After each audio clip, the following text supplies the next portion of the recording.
Hey everyone, I'm Thomas Mahler, Creative Director at Moon Studios. Just a couple months ago, we released our Breach updates that introduced a whole lot of new content into No Rest for the Wicked. We then promised that our next update would be co-op multiplayer, and today we're going to fulfill that promise. With No Rest for the Wicked, we're building a whole new subgenre. We've combined the systemic depth of an action RPG with a Souls-like combat model, and that naturally meant that our vision for co-op was also very different from the status quo. Traditionally, multiplayer in ARPGs followed a pretty simple host and guest model. You'd play on your save file and temporarily invite a friend to join your session for a while. But once your session was done, you'd go back to your save file and your friends would go back to theirs. And so you never really became a true RPG party that shared a common challenge or journey. In recent years, ARPGs moved towards systems where you'd see completely random players getting streamed into your world. But because these people are complete strangers or bots, you still ended up feeling lonely, even though you often saw other players roaming around. What? And thus, we still felt like this never created and maintained the feeling that we think most players always desire to have when playing an RPG together with others. On the MMORPG side, community and clans have always been much more important aspects because you finally shared an entire world with others, not just a single person's save file. But when you're playing alongside thousands of people on the same server, no single interaction can ever truly feel meaningful, and so it always ended up feeling like just being in a theme park together. And then we have all the Souls-likes. Their combat models introduced never-before-seen depth to the genre. And in terms of multiplayer, you could summon random players to help you defeat a particularly difficult boss. But once the boss battle was over, those players immediately got kicked out of your game. Once again, you never got that feeling of actually being on a journey together. With Wicked, our goal was to combine the best aspects of ARPGs with the best aspects of MMORPGs in order to create the most immersive multiplayer experience possible. We believe that what players really want is a multiplayer experience where you form an actual fellowship with your friends and family, one that brings back the magical feeling of playing your very first D&D campaign. So, instead of everyone playing their own games, you're now all playing one game together.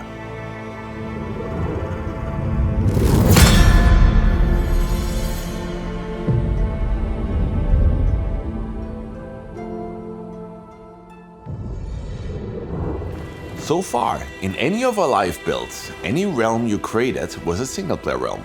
Now, should you choose to invite other players, you will turn your realm into a persistent shared realm that you can enjoy with other players. Note that our persistent realms can always be accessed and do not rely on the host to be online. So even if your friends are not currently playing, you can still always hop back in for some looting and leveling into the world you're now sharing. Think of our realms being similar to how realms work in Minecraft. The only difference being you don't have to pay for a subscription. Owning an online realm is absolutely free in No Rest for the Wicked.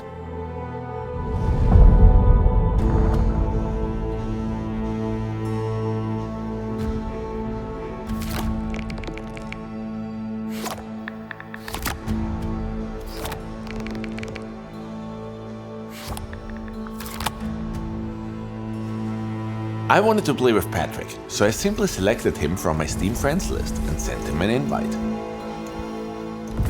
You'll be able to invite up to 3 other players to your realm, for a total of 4 players per realm.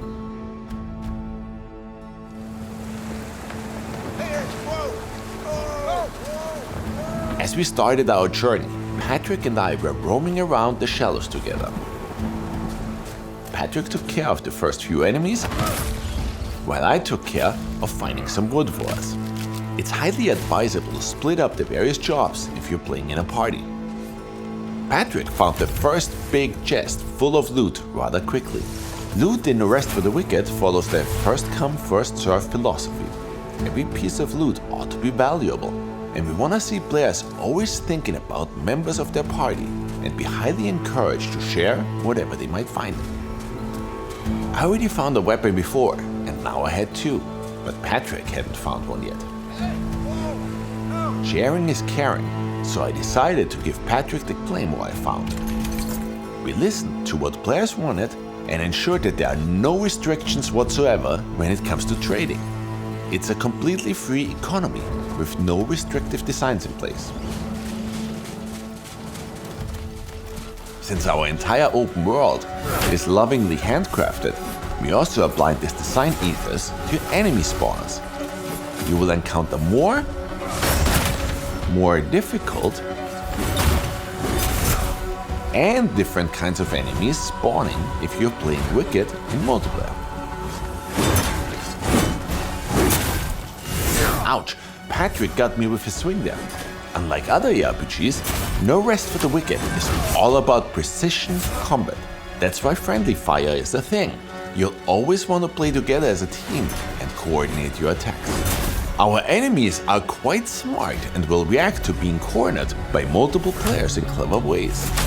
Here, the enemy understood that I was trying to backstab them and I got punished for it.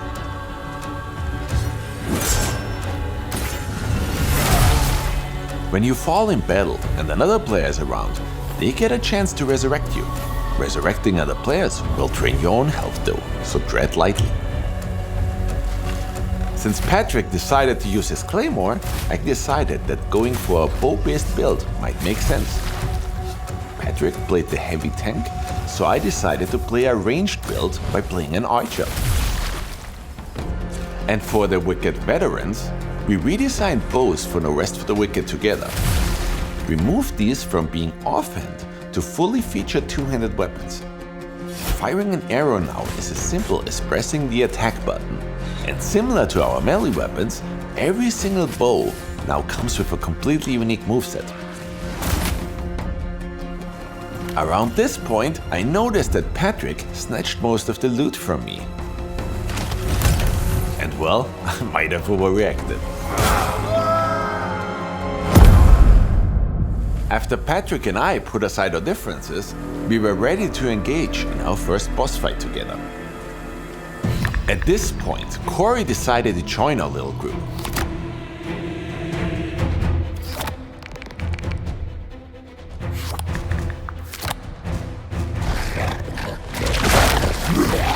Corey wanted to bring over a character he had already started on another realm. Having someone who can heal us up might help us a great deal here. Together, we bravely stepped forward in order to slay the beast.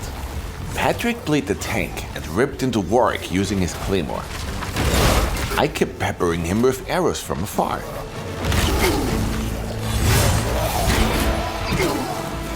Since Corey already had a heal aura spell, whenever we needed healing, we just cozied up right next to him and had him heal the entire group.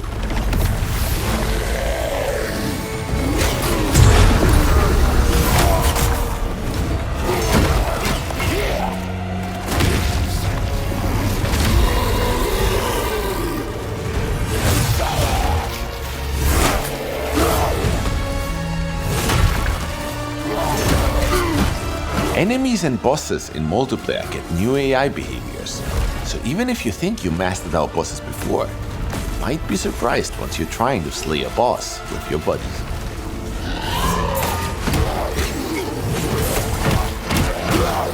And after all that, Warwick turned into mincemeat pretty quickly. We prevailed by playing together as a team, each of us playing to their own individual strengths.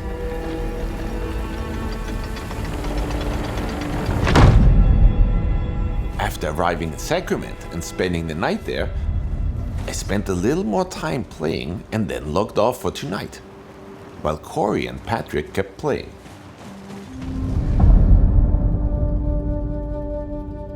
The next morning, I decided to hop back into Wicked. The first thing you should do when you jump back into a realm is to quickly check out what kind of progress your friends made. Apparently, they already upgraded some of our vendors. We changed the way vendors work recently. Instead of selling pre-configured items, they're now selling different items every day. Another new feature we're introducing is the Compendium. This is basically like an in-game wiki. We're planning to add more features to this in the future, including an index of items and a bestiary of enemies. For now, the Compendium lets you revisit any tutorial you want, and it allows you to rewatch all story sequences from quests you might have missed. And she prayed that the Sauron would never need to return. And we completely overhauled the way crafting works. We're introducing the scribe table. The scribe table will allow you to research any items that have been discovered at least once in your realm. You will find the required research papers as a new loot drop all throughout the Soul Sacra. Once researched, you can now craft those items at its respective crafting table as many times as you'd like. And if you'd like to research items that have not been discovered on the realm yet, you can try your luck and just research a random item. Given all this, you now won't have to pray to RNGesus anymore in order to finally craft the item you've been looking for. As you can see, that means that we made every item craftable now. So folks who enjoy crafting and collecting ought to get a huge kick out of the way crafting works now. Yesterday Patrick said he hadn't found an iron pickaxe yet, so let's see if we can help him out. Now that we've researched how to craft a pickaxe, we just have to head over to an anvil. Nothing saves like steel. And there voila, there it is. That ought to make Patrick happy. I think he's out and about, so I'll need to stash it so he can pick it up later. Early on, the Rookery is a perfect place for asynchronous trading. These community chests are open to all players, so you can just plop stuff in there and they're accessible for every player on the realm. At this point, our crew had saved enough money to buy a house. Patrick and Corey gave me some of their bounty loot and we purchased the manor for us. Owning your own house is expensive, but luckily we're now able to share houses. By interacting with the house plaque outside of your home, you can set permissions for each player, so I gave Patrick and Corey full permissions. That means that they got access to the house and everything inside it. Since we now owned this house together, we started placing some furniture, crafting tables, and refineries.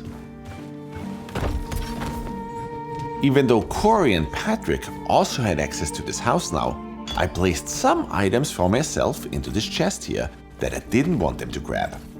By setting the permissions to private in the top right, I made sure that this chest and its contents belonged only to me. Patrick and Corey had to log off at this point, and I spent the rest of the day continuing some quests by myself. Knew with the pestilence were dark. I gathered a bunch of resources, and then I had an idea.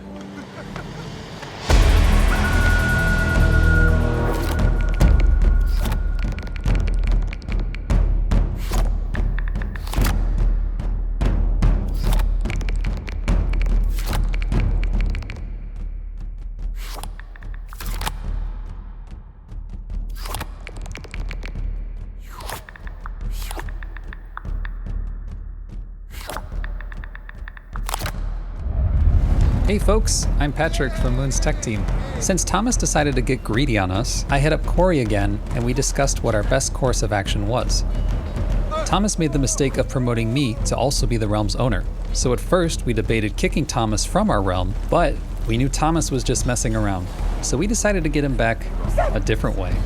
Thomas was busy with work the whole day, so we ventured on without him. The Crucible is our roguelite area in No Rest for the Wicked, and yes, co-op is fully supported there.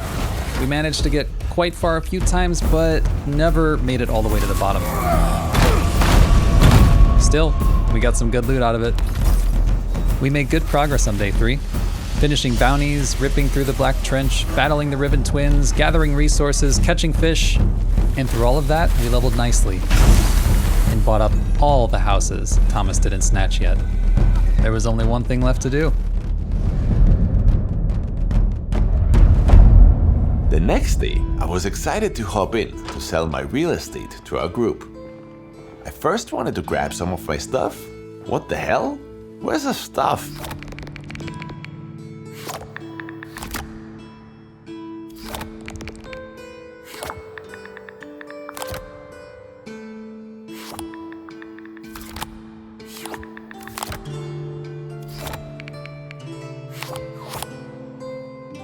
Sad to say, my little plan to become a real estate mogul didn't quite succeed, but it was incredibly fun to share a world together.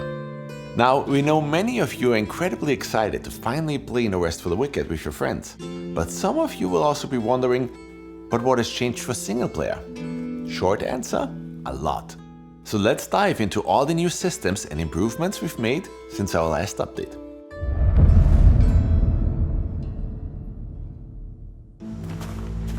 First off, we have massively tuned enchantments. There are all new enchantments to discover that give you even more variety to build your class. On top of that, we have changed the way enchantments roll on your items. Higher level items will now get better rolls on enchantments. And the higher your item's level is, the more enchantments will now be applied to your items. We've also added critical damage on weapons. Every weapon now has a random roll on how likely it'll deal a bunch of crit damage. So every now and then, you'll now get that satisfying crunch of dealing crit damage to enemies in order to create a real bloodbath. We're also introducing facets. Facets are unique characteristics that might roll on your weapons now. In this case here, we found two weapons of the same type, but since they came with different facets, they have different stats from one another. We also limited the amount of times you can re-roll enchantments on your items. It was a little too easy breezy to get your perfect gear on our Breach Refined update, so this should help to make really good rolls feel even more valuable. Socketing gems into your gear will now give you fixed values instead of a random roll range, so that you never get randomly unlucky anymore when you socket the gem. What you see is what you get. And we've introduced higher tier gems now. These are harder to find, but they're adding even more variety and are even more potent. We also overhauled the way exalting works. You can think of exalting as the prestige upgrade for items. The point where an item is fully built and you're pushing it beyond what's normally possible. But before you can exalt anything, the item has to be complete. Maximum upgrades applied, maximum gem slots filled, maximum enchantments added. When it meets all those conditions, you can exalt the item. So what does exalting actually do? Each time you exalt an item, one of its enchantments or gems is selected at random and its value is boosted by a whopping 50%. The same slot can be chosen more than once. So if you get lucky and your main damage enchantment gets hit 2 or 3 times, that's when items start to become really special, really build defining, and really yours. For the backstab enthusiasts amongst you, not all enemies were backstabbable before, but now they are. Do be careful though, because they won't make it easy. We are also starting to introduce more offhand items. And we're starting with quivers. We already said before that we drastically changed the way bows work. Let's see it in action. The projectiles you fire with your bow will drastically change based on which quiver you have equipped. We're introducing a whole slew of them. Whereas before, my bow only shot normal arrows. With the blasting quiver equipped, I'm now demolishing enemies using explosive arrows.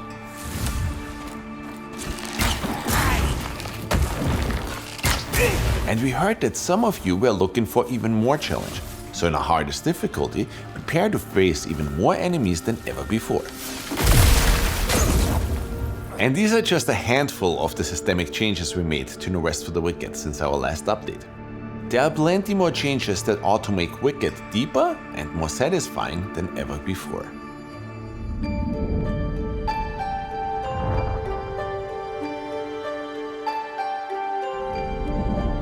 And that's a wrap.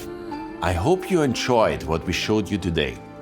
On a personal note, I'd like to end today's presentation by saying that Moon Studios has existed for 15 years now. And for 15 years, we've immersed you, challenged you, made you cry, and lifted you up. We're not here for cash grabs or monetization. We're here to bring you those experiences through story, art, and gameplay, handcrafted with heart. We do not chase trends or follow the status quo. We just keep doing what we do best, building emotions. No Rest for the Wicked together isn't like the co-op you see in other ARPGs. For the first time, you're not just a temporary guest in your friend's save file. It's a shared world. Towns you build with friends, bosses you conquer side by side. A bond forged in struggle, awe, and joy. We're doing our best to redefine the ARPG space while paying very close attention to what our community wants. Our team has never forgotten why we make games. In the end, it was always about creating memories. And now, for the first time, let's create those memories together.